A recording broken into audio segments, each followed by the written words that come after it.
Hey everyone, this is a video about my expenditures in Japan in my recent trip here in June of 2017. The trip spanned from June 1st until June the 19th, and I basically looked at all my spendings and I put them in this spreadsheet for you guys to see if you're ever curious about going to Japan. So let's go ahead and get started. On the left side of the column you can see all the spendings I did from day to day, and you can see the total in the yen amount and also the US amount. And then we have the daily totals column there, and that shows of all the spendings in one spot.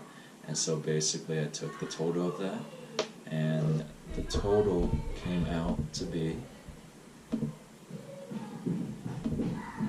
58,000 yen, or about $524.19 for all my daily total spendings.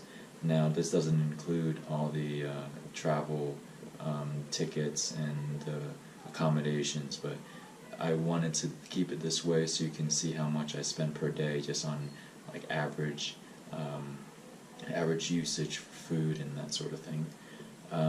So the total was $524, and the average that I used per day was about $27.59.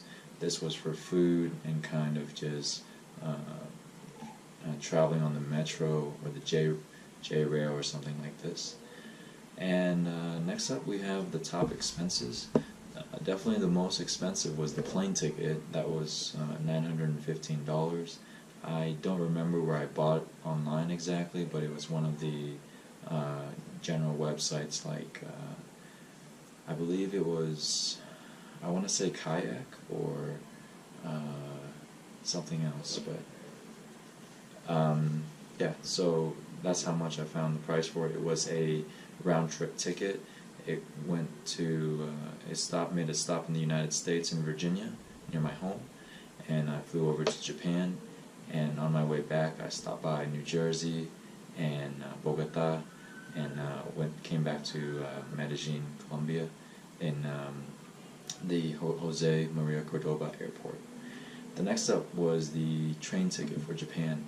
This was something that my friend had purchased in California, and usually it's something that you have to buy out of the Japan country, and you get this pass and you get the code and you bring it there and they activate it for you. It was a 7-day pass, and you can ride the JR line as much as you want. So that was $253. If you're interested in it, you can look up more about it. It's called the JR Rail Pass or JR Rail Ticket, however it shows up. The next most expensive was the Robot Restaurant. This was a show that we saw in Tokyo, Japan, in the Shinjuku district, or Kicho district, I think. That ticket per person was $53.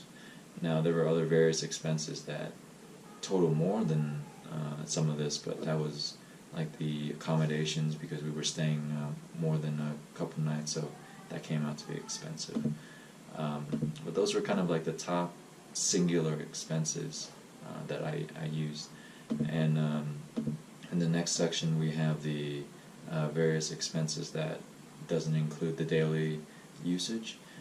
That was like the plane ticket, the travel insurance, the train ticket, all the different hostels and Airbnbs that we stayed at, the Wi-Fi box that we rented to have internet anywhere we were going, and a baseball ticket, which I don't know, I didn't consider that part of the daily expenditure, so I kept it separate.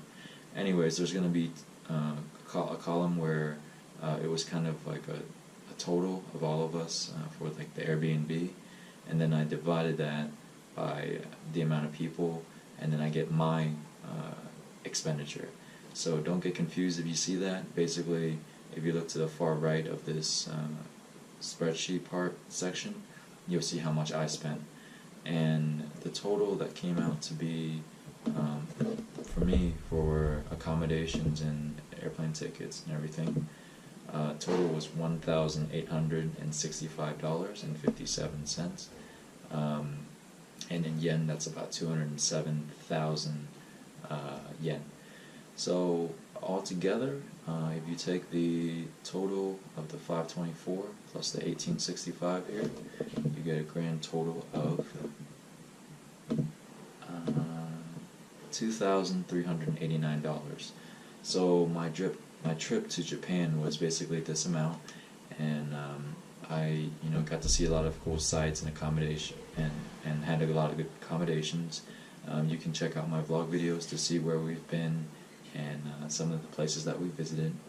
And other than that, this is my expenditures for my Japan trip. And if you have any questions or comments, feel free to leave in the description below. And I hope you guys had fun watching all the cool stuff I did in Japan. It's definitely a first world country. It's on par with the United States and Europe. You're going to be spending typically the same amount for food and for travel and accommodations, which is why it's not one of my preferred destinations. I prefer more third world country or places that are more affordable, because I love to stretch the dollar. It's more fun for me. And anything else, feel free to let me know, and I will catch you guys later. Hope you guys enjoyed the video.